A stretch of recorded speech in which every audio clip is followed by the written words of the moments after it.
So today we're looking at some Advanced Dungeons & Dragons 1st edition, and what we have to do is build a character.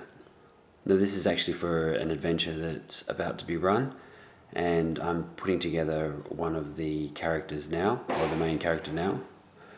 And what we're going to be doing is filling out this sheet. Now you might be thinking, we've done this before, and we've gone through this. We sort of have. What this sheet is, the character record sheet from the good old days, which used to come in a goldenrod or a salmon paper so that you couldn't photocopy it. These days everything's all uploaded as a PDF, and the details of where to get it from are in the description of the video. So with this, we're going to build a character, but I'm going to do it step by step in terms of everything out of the player's handbook first, so we can see what you can fill out from there. Then everything from the DM's guide, so you can see what gets filled out from there. What I like to do with my character sheets, if I can, doesn't always go, but sometimes I can, is I like to make it like a booklet print. So I've got the back and the front like normal, and I've got an inside for various notes. If there's flasks of oil that can be scratched off, or arrows, daggers, darts, those sorts of things to be used, they can all be set up in here. Any special notes the characters and players can draw on, command words, etc, etc, etc. Alright, so this is a character sheet. Starting from the top, we have where the name of the player goes, because the DM would normally hold all the character sheets from back in the day. The date, the campaign, because you could have multiple campaigns running, and the number. This number is actually the number of the character sheet. So this particular character may go through 3 or 4 character sheets depending on how worn it gets, and so you keep them as a record. And that way you can actually make a bit of a history during the journey. So obviously we're making a druid today. Most of the bits and pieces, the indicia, are all about the same, but you've got a few specialist areas for the different character classes. So the thief character sheet has all the thieving skills at the bottom. Magic user has more spells, and we'll go through a little bit of that. There's a reason for that. Combat and so on. Okay, so this is a blank sheet. So the first thing I'm going to fill out is everything that the players can fill out from the player's handbook. Then we'll come back.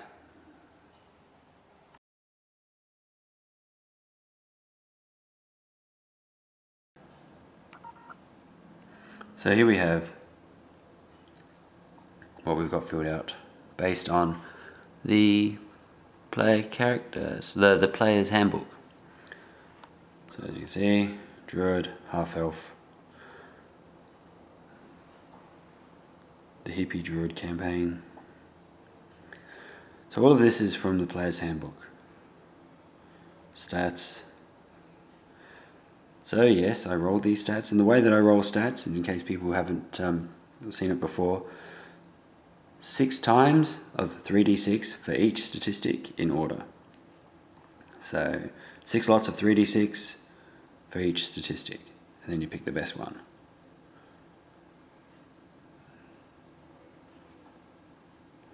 So starting from the top, I suppose, we've got that, yep, where everything's located. We've got stats, straight out of the player's handbook, druid, elf or half elf, combination of half elf and druid, no psionics, 2 weapon proficiencies with a -3 penalty with +1 proficiency at 5th level, Currently gets -3 for non-weapon proficiency on the dagger. So they're the two weapons, scimitar and spear. Details out there. 4 first level spells. Infravision, conceal doors, 1 in 6 and 3 in 6.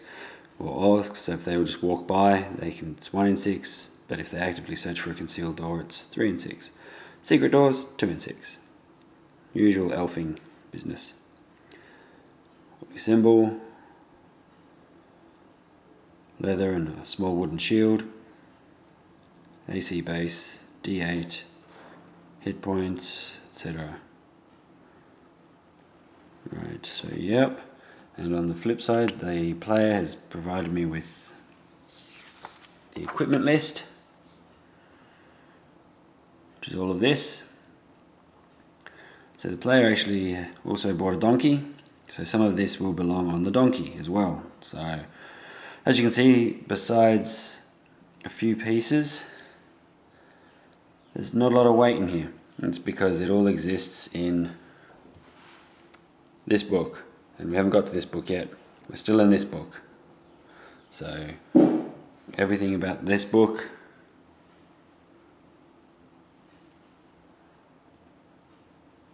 day supplies, weight allowances, levels, percentages, even all of this.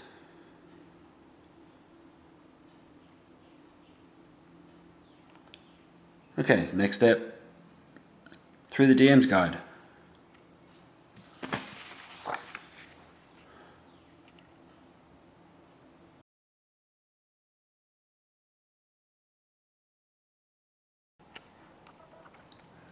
So here we are with our character sheet, and we've just filled out more information as it comes out of the Dungeon Master's Guide. So the key differences are obviously the little special rules like pummeling, grappling, overbearing. Not a lot here, but on the other side we've got all our numbers filled out. So what we also work out, capacity of items for large sacks and small sacks, pouches that are available, water and provisions. We do this too. Some of this is designed for the player, which is fine. The player gets some input, isn't that nice? You have to describe what they look like, what they dress like, how they act. But in terms of some of the nuts and bolts, that's up to the DM to be involved with that. Once we have an age and a height and a weight, then we can start filling out some of these other bits and pieces. We can also get secondary skill, and I rolled it, so it was a nice woodworker. So that's pretty interesting. Listening skills, straight out of the DMG. Because of the age, strength's gone up, and con went up.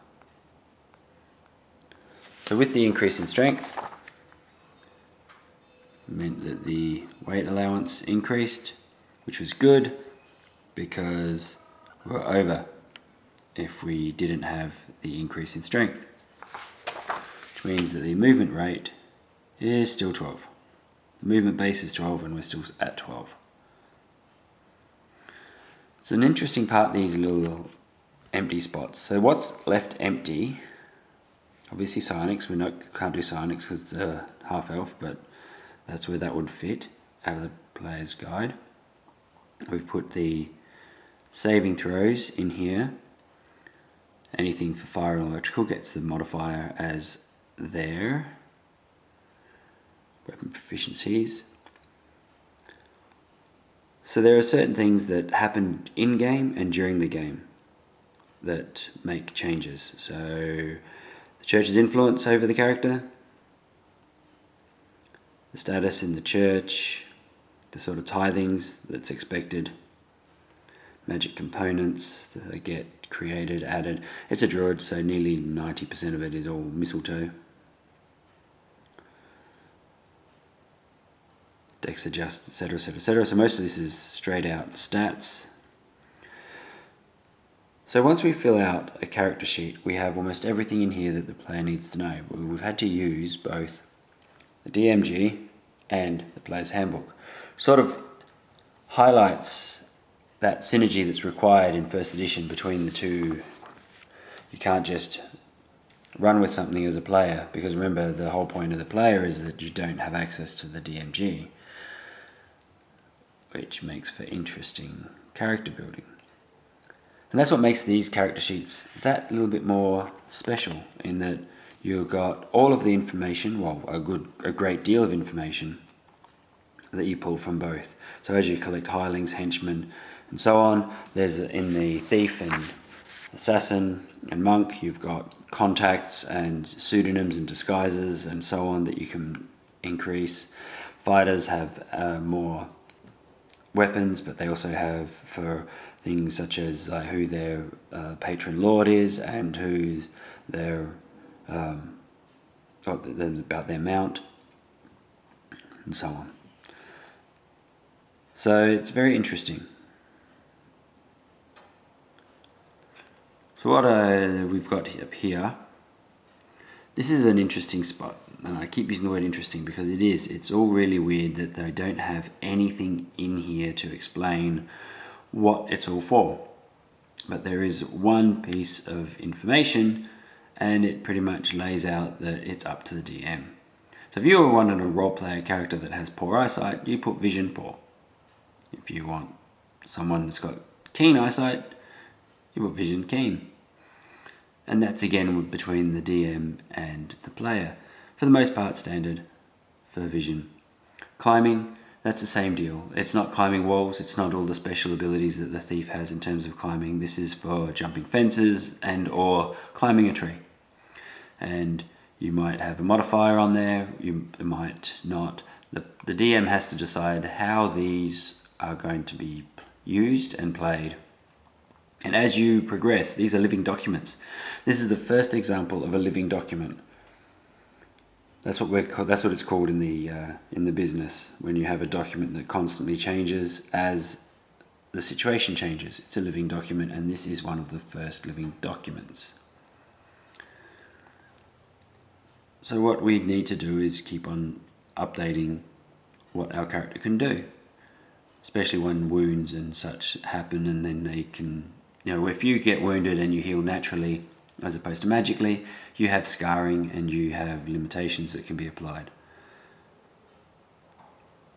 The things like concealed and special, well, they're kind of weird sort of terms to be used, but we know that we're talking about overall the character's abilities to interact with the world. So special move, the idea of that is that on the off chance that your character can fly or teleport, then you type in what the detail is, or you write in what the detail is there. If you're got concealed, I've never really worked that one out, but it just looks cool that there's an option there. If somebody knows exactly how that's ever been used, I would be really happy to know. Yeah. But for the most part, using the two books, we're able to fill out a good chunk of this, and without the DMG, we would get the extra point of strength and constitution. So imagine being the half-orc. That's a fighter cleric half-orc, or just a reasonable half-orc. You go up and you're in the mature category, you get a +1 to your strength and you get a +1 to your con. You're already getting +1s to cons and strengths anyway, so your ability to go up and get some serious points. That's assuming you're using the aging, which you should do, because aging is important, because as a character ages, the stats deteriorate. They can't deteriorate any further than the class or racial minimums. There you go, so that's important. But also, you have an end of life for the character. Alright, so I think we've pretty much covered everything that we can. We've got a lot that the player needs to fill out, and we'll get that sorted by the player. It'll be fun. For this particular player, we're doing a druid, half-elf, lives in the Vesvi forest in the world of Greyhawk. Sort of lots of trouble happening in that forest. Alright, well, get a few photos, but I think we're good. So like, subscribe, all the good bits. If you kind of like the idea of what I'm trying to do with some of these things, put in some comments. Let me know what you want to see next. If you've got any thoughts about how you handle concealed, let me know. But yeah, the actual character sheet is located on the Patreon site, on my Patreon site at the front. So you can just go onto it and download the sheet. The original link to the PDF I think is broken, but I've uploaded from my site, which is fine. And from there you can select how you want it to be looking with the, even if you use the book that shall not be named. That's Unearthed Arcana for those of you who don't know.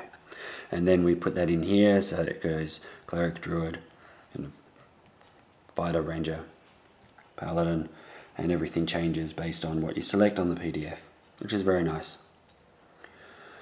Okay, enjoy, have a good day, and we'll get another one of these up very soon with an update on how everything's going. We'll talk about cleric spells and clerics and how they're a little bit different to magic user spells in a little while. It's a bit bigger, it's a slightly big topic and rather controversial, and we'll get into that down the line. Alright, thank you very much everybody. I appreciate all the support and all the comments, all the questions. Keep it coming. Thank you.